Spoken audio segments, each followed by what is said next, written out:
Hi ആൾ Ernest അക്കാഡമിയുടെ മറ്റൊരു വീഡിയോയിലേക്ക് സ്വാഗതം. ഇന്ന് വളരെ പ്രധാനപ്പെട്ട ഒരു ഇൻഫർമേഷനുമായിട്ടാണ് വന്നിരിക്കുന്നത്. പ്രത്യേകിച്ചും ബിടെക് ബാക്ക്ഗ്രൗണ്ട് ഉള്ളവർക്ക് ഒരു വലിയ ഓപ്പർച്യൂണിറ്റി വന്നിരിക്കുകയാണ്. അത് വേറെ ഒന്നുമല്ല, ഭാരത് ഇലക്ട്രോണിക് ലിമിറ്റഡ് എന്ന് പറയുന്ന ഭാരതത്തിലെ നവരത്ന സ്റ്റാറ്റസ് ഉള്ള പൊതുമേഖലാ കമ്പനിയിലേക്കാണ് അവര് ഇപ്പോൾ നിലവിൽ വിളിച്ചിരിക്കുന്നത്. കോൺട്രാക്ട് ബേസിലാണ്. അതിൽ തന്നെ ഈ അവസരം ലഭിച്ചിരിക്കുന്നത് ഇലക്ട്രോണിക് ബാക്ക്ഗ്രൗണ്ട് ഉള്ളവർക്കും കമ്പ്യൂട്ടർ സയൻസ് ബാക്ക്ഗ്രൗണ്ട് ഉള്ളവർക്കും മെക്കാനിക്കൽ ബാക്ക്ഗ്രൗണ്ട് ഉള്ളവർക്കും ഇലക്ട്രിക്കൽ ബാക്ക്ഗ്രൗണ്ട് ഉള്ളവർക്കുമാണ്. ഇത്രയും തസ്തികകൾക്ക് ഇന്ത്യയിലെ വ്യത്യസ്തങ്ങളായ സ്ഥലങ്ങളിലെ ബെല്ലിന്റെ സ്ഥാപനങ്ങളിലാണ് നിങ്ങൾക്ക് നിയമനങ്ങൾ ലഭിക്കുക. അതും അത്യാവശ്യം നല്ല പേ സ്കെയിലോട് കൂടിയാണ് നിയമനങ്ങൾ നടക്കുന്നത്. ഇതിന്റെ യോഗ്യതയായിട്ട് ബെല്ല് പറഞ്ഞിരിക്കുന്നത് നിങ്ങൾക്ക് 4 ഇയർ ബിടെക് അല്ലെങ്കിൽ BE ഡിഗ്രി ഉണ്ടായിരിക്കണം എന്നുള്ളതാണ്. ബെല്ലിനെ പറ്റി നമുക്ക് എല്ലാവർക്കും അറിയാം. ഭാരതത്തിലെ വളരെ പ്രധാനപ്പെട്ട ഒരു നവരത്ന സ്റ്റാറ്റസ് ഉള്ള ഒരു സ്ഥാപനമാണ്. അതുകൊണ്ട് തന്നെ അവർക്ക് നേരിട്ട് നിയമനങ്ങൾ നടത്താൻ പറ്റും.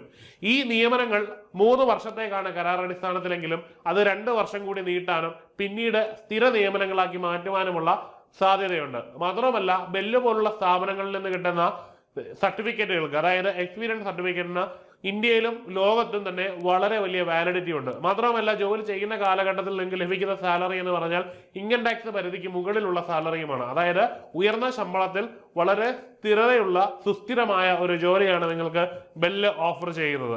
അപ്പൊ നമുക്ക് ഈ നോട്ടിഫിക്കേഷനുമായിട്ട് ബന്ധപ്പെട്ട വിശദ വിവരങ്ങളിലേക്ക് പോകാം. പ്രധാനമായിട്ടും പോസ്റ്റുകളാണ്. അതിൽ തന്നെ എഞ്ചിനീയർ എന്ന് പറയുന്ന തസ്തിക തന്നെയാണ്. ഫിക്സ്ഡ് ടെന്യൂറിലേക്കുള്ള എഞ്ചിനീയർ എന്ന് പറയുന്ന തസ്തികയിലേക്കാണ് നിയമനങ്ങൾ നടക്കുന്നത്. അതിൽ ആദ്യമായിട്ട് ബാംഗ്ലൂർ കോംപ്ലക്സിലേക്കാണ് തസ്തികകൾ നോക്കുന്നത്. അതിൽ ഇലക്ട്രോണിക്സ് ബാക്ക്ഗ്രൗണ്ടിൽ നിന്ന് 48 തസ്തികകളാണ് ബാംഗ്ലൂർ കോംപ്ലക്സിലേക്കുള്ളത്. ഇനി മെക്കാനിക്കൽ മേഖലയിൽ നിന്ന് 52 തസ്തികയാണ് ബാംഗ്ലൂർ കോംപ്ലക്സിലേക്കുള്ളത്. അടുത്തതായിട്ട് കമ്പ്യൂട്ടർ സയൻസുമായിട്ട് ബന്ധപ്പെട്ട് 75 തസ്തികകളാണ് ബാംഗ്ലൂർ കോംപ്ലക്സിലേക്കുള്ളത്. ഇലക്ട്രിക്കലുമായിട്ട് ബന്ധപ്പെട്ട് 2 തസ്തികകളാണ് ബാംഗ്ലൂർ മേഖലയിലേക്കുള്ളത്. അടുത്തതായിട്ട് അംബാല, ജോധ്പൂർ ആൻഡ് ബത്തിൻഡ എന്ന് പറയുന്ന സോണിലേക്കാണ്. ഇവിടത്തെ നിയമനം 3 മാത്രമാണുള്ളത്. അത് ഇലക്ട്രോണിക്സ് ബാക്ക്ഗ്രൗണ്ടിൽ നിന്നുള്ളവർക്ക് മാത്രമാണ് പറഞ്ഞിരിക്കുന്നത്. അടുത്തതായിട്ട് മുംബൈ സോണിലേക്കാണ്. മുംബൈ സോണിലേക്ക് ഇലക്ട്രോണിക്സിന്റെ 24 വേക്കൻസികളാണ് പറയുന്നത്. അടുത്തത് വിഷിംഗ് ആൻഡ് ഡൽഹി ഇൻഡോർ, ഈ സോണുകളിലേക്ക് 10 എണ്ണമാണുള്ളത്. അത് കമ്പ്യൂട്ടർ സയൻസുമായിട്ട് ബന്ധപ്പെട്ടതാണ്. ഇനി അടുത്തത് ഗാസിയാബാദ് എന്ന് പറയുന്ന റീജിയനിലേക്കാണ്. അവിടെ ഇലക്ട്രോണിക്സിന്റെ 10ഉം കമ്പ്യൂട്ടർ സയൻസിന്റെ 5 വേക്കൻസികളാണ് നിലവിൽ ഉള്ളതായിട്ട് കാണുന്നത്. ഇങ്ങനെയാണ് നിയമനങ്ങളുടെ ഡിസ്ട്രിബ്യൂഷൻ ഉള്ളത്. അതനുസരിച്ച് നിങ്ങൾക്ക് വേക്കൻസികളും നിങ്ങൾക്ക് വേണ്ടുന്ന സോണുകളും തിരഞ്ഞെടുക്കാവുന്നതാണ്. ഇത് പ്രകാരം അൺറിസർവ്ഡ് ആയിട്ട് 99 വേക്കൻസികളും EWSന് 20 വേക്കൻസികളും OBCക്ക് 61 വേക്കൻസിയും SCക്ക് 32ഉം STക്ക് 17 വേക്കൻസിയുമാണ് നിലവിൽ ഓവറോൾ വേക്കൻസി ആയിട്ട് റിപ്പോർട്ട് ചെയ്യപ്പെട്ടിരിക്കുന്നത്. ഇനിയും ഇതുമായിട്ട് ബന്ധപ്പെട്ട് അപേക്ഷിക്കുമ്പോൾ ഇതിന്റെ പ്രായപരിധി എന്ന് പറയുന്നത് 28 വയസ്സാണ്. ഈ ഒരു പോസ്റ്റിലേക്ക് അപേക്ഷിക്കാനുള്ള മാക്സിമം പ്രായപരിധിയായിട്ട് ബെല്ല് നൽകിയിരിക്കുന്നത് 28 വയസ്സാണ്. മാത്രമല്ല, പ്രായപരിധിയിൽ ഇളവ് OBC, SC, ST വിഭാഗങ്ങൾക്ക് അനുവദിച്ചിട്ടുമുണ്ട്. അതായത് അതർ ബാക്ക്വേർഡ് ക്ലാസ്സിന് 3 വർഷവും ഷെഡ്യൂൾഡ് കാസ്റ്റിന് 5 വർഷവും പേഴ്സൺസ് ബെഞ്ച് മാർക്ക് ഡിസബിലിറ്റി ഉള്ള അല്ലെങ്കിൽ ഏതെങ്കിലും തരത്തിലുള്ള ശാരീരിക വൈഷമ്യതയുള്ളവർക്ക് 10 വർഷവും അവർ പ്രായപരിധിയിൽ ഇളവ് അനുവദിച്ചിരിക്കുന്നതായിട്ട് നോട്ടിഫിക്കേഷനിൽ കാണുന്നുണ്ട്. അടുത്തതായിട്ട് ഇനി എന്തൊക്കെയാണ് നിങ്ങളുടെ ഡിസിപ്ലിൻ? നിങ്ങൾക്ക് ഈ ഡിഗ്രി ഉണ്ടായാൽ മാത്രം പോരാ, നിങ്ങൾ ഇതിൽ ഈ പറയുന്ന ഡിസിപ്ലിൻ പഠിച്ചിരിക്കുന്നവർക്ക് മാത്രമേ ഈ ഒരു പോസ്റ്റുകൾക്ക് അപേക്ഷിക്കാനുള്ള എലിജിബിലിറ്റി ഉള്ളൂ. അതിൽ തന്നെ ഇലക്ട്രോണിക്സ് എന്ന് പറയുന്ന മേഖലയിൽ എഞ്ചിനീയറിംഗ് ഉള്ളവർക്ക് ഡിസിപ്ലിൻ ആയിട്ട് electronics and communication, electronics and telecommunication, electronics and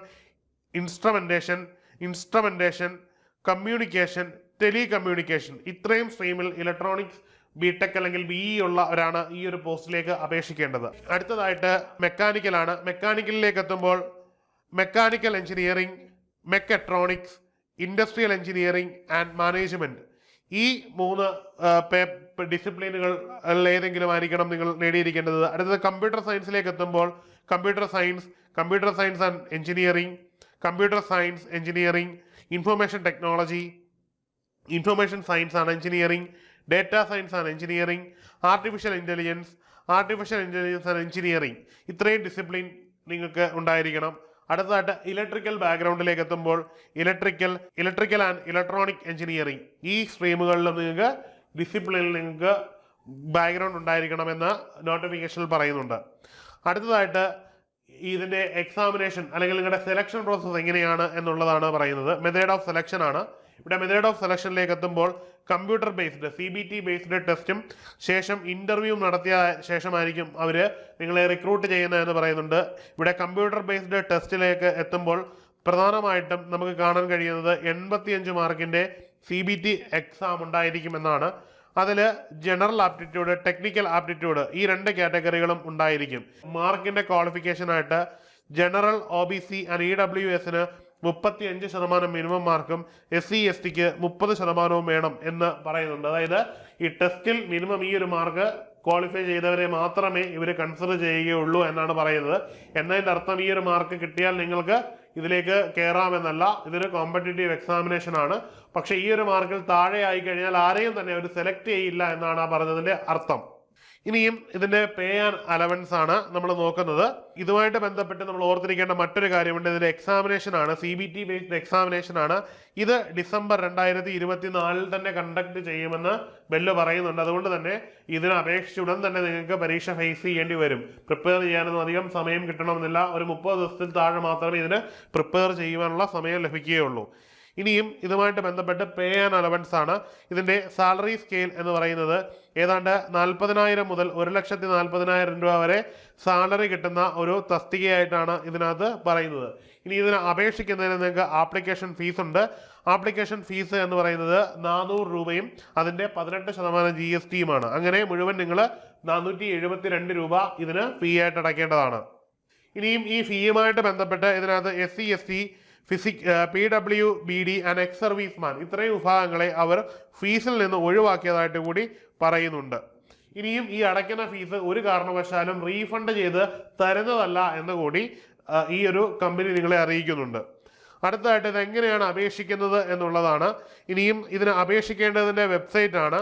ഈ കൊടുത്തിരിക്കുന്ന വെബ്സൈറ്റ് വഴിയാണ് നിങ്ങൾ അപേക്ഷിക്കേണ്ടത്. അല്ലെന്നുണ്ടെങ്കിൽ ബെല്ലിൻ്റെ ഓൺ സൈറ്റിൽ കയറി കരിയേഴ്സ് വഴി നിങ്ങൾക്ക് അപേക്ഷിക്കുന്നതാണ്. ഡയറക്റ്റ് അപ്ലൈ ചെയ്യുന്നതിനായിട്ട് നിങ്ങൾക്ക് jobapply.in bell 2024 BNGE engineer FTE/default aspects എന്ന സൈറ്റ് വഴി നിങ്ങൾക്ക് നേരിട്ട് ഇത് അപേക്ഷിക്കാവുന്നതാണ്. ഈ ഒരു ഡയറക്റ്റ് സൈറ്റ് അറിയാത്തവർക്ക് നേരിട്ട് ബെല്ലിൻ്റെ സൈറ്റിൽ കയറിയിട്ട് ലിങ്ക് വഴി നേരിട്ട് അപ്ലൈ ചെയ്യാനുള്ള ഓപ്ഷനും അവൈലബിൾ ആണ്. അല്ലെങ്കിൽ BEL.India.in എന്ന് പറയുന്ന സൈറ്റ് വഴി കയറിയാൽ നിങ്ങൾക്ക് ഇതുമായിട്ട് ബന്ധപ്പെട്ട എല്ലാ അപ്ഡേറ്റുകളും അറിയാനും പറ്റുന്നതായിരിക്കും. അപ്പം മറക്കണ്ട, ഈ ഒരു സൈറ്റ് വഴി www.BEL.India.in എന്ന് പറയുന്ന സൈറ്റ് വഴി നിങ്ങൾക്ക് കയറിയാൽ ഇതുമായിട്ട് ബന്ധപ്പെട്ട എല്ലാ അപ്ഡേറ്റുകളും നിങ്ങൾക്ക് അറിയാൻ പറ്റുന്നതായിരിക്കും എന്ന് എടുത്തു പറയണം. ഇനിയും ഓർത്തിരിക്കേണ്ട മറ്റൊരു കാര്യം എന്ന് പറഞ്ഞു കഴിഞ്ഞാൽ ഇതിന് അപേക്ഷിക്കേണ്ടുന്ന അവസാന ഡേറ്റ് ആണ്. ഇതിന് അവസാന ഡേറ്റ് എന്ന് പറയുന്നത് 10/12/2024 ഇതുമായിട്ട് ബന്ധപ്പെട്ട് യോഗ്യതയുള്ളവർ ഈ ഒരു ഡിസിപ്ലിൻ വരുന്നവർക്ക് 10/12/2024 മുമ്പ് തന്നെ ഇത് അപേക്ഷിക്കാവുന്നതാണ്. അപേക്ഷിക്കേണ്ടുന്ന ലിങ്ക് ഒന്നുകൂടി ഞാനിവിടെ ഹൈലൈറ്റ് ചെയ്ത് കാണിക്കാം. ഈ കൊടുത്തിരിക്കുന്ന സൈറ്റ് വഴിയാണ് നിങ്ങൾ അപേക്ഷിക്കേണ്ടത്. ഈ സൈറ്റ് വഴി അല്ലെങ്കിൽ ബെല്ലിൻ്റെ സൈറ്റിൽ കയറിയാലും നിങ്ങൾക്ക് കരിയേഴ്സ് വഴി നിങ്ങൾ അപേക്ഷിക്കാവുന്നതാണ്. ഇതിൻ്റെ ലിങ്ക് അതിലൂടെ എക്സ്പ്ലോർ ചെയ്ത് പോകുന്നുണ്ട്. അല്ലെന്നുണ്ടെങ്കിൽ ഈ നൽകിയിരിക്കുന്ന സൈറ്റ് വഴി നിങ്ങൾക്ക് അപേക്ഷിക്കാവുന്നതാണ് എന്ന് പറയുന്നു. ഒരിക്കൽ കൂടി പറയുകയാണ്, ഈ യോഗ്യതയുള്ളവർക്കാണ്. കരാർ അടിസ്ഥാനത്തിലാണ് നിയമനം. ഈ നിയമനം 3 വർഷം 5 വർഷം വരെ നീട്ടിക്കിട്ടാം. ചിലപ്പോൾ സ്ഥിര നിയമനമായിരിക്കാം. ചിലപ്പോൾ നിങ്ങളെ എപ്പോൾ വേണമെങ്കിലും പിരിച്ചു വിട്ടുവെന്നും ഇരിക്കാം. ഒരു ഗവൺമെന്റ് എംപ്ലോയ്മെന്റ് സെക്യൂരിറ്റി ഒന്നും ഇവിടെ ഉണ്ടാവില്ല. മറിച്ച് നിങ്ങൾക്ക് സാലറിയും പേ സ്കെയിലും പിന്നെ ഈ കമ്പനിയിൽ നിന്ന് കിട്ടുന്ന എക്സ്പീരിയൻസും വളരെ വാലിഡ് ആണ് എന്നത് വളരെ പ്രധാനപ്പെട്ട ഒരു കാര്യമാണ്. അതുകൊണ്ട് തന്നെ ഇത്തരത്തിലുള്ള യോഗ്യതയുള്ളവർക്ക് തീർച്ചയായിട്ടും അപേക്ഷിക്കാവുന്ന ഒരു തസ്തികയാണ്. ടെസ്റ്റ് ഉണ്ട്, ശേഷം ഇന്റർവ്യൂവും ഉണ്ട്. അതിനുശേഷം മാത്രമായിരിക്കും അവർ റിക്രൂട്ട് ചെയ്യുന്നത്. ഇതുമായിട്ട് ബന്ധപ്പെട്ട് എന്ത് കാര്യങ്ങൾക്കും വെബ്സൈറ്റിൽ കയറിയാൽ നിങ്ങൾക്ക് ഡീറ്റെയിൽസ് കിട്ടുന്നതാണ്. അപ്പം യോഗ്യതയുള്ള എല്ലാവരും അപേക്ഷിക്കുമെന്ന് കരുതുന്നു. മറ്റൊരു വീഡിയോയിൽ കാണാം. Good bye.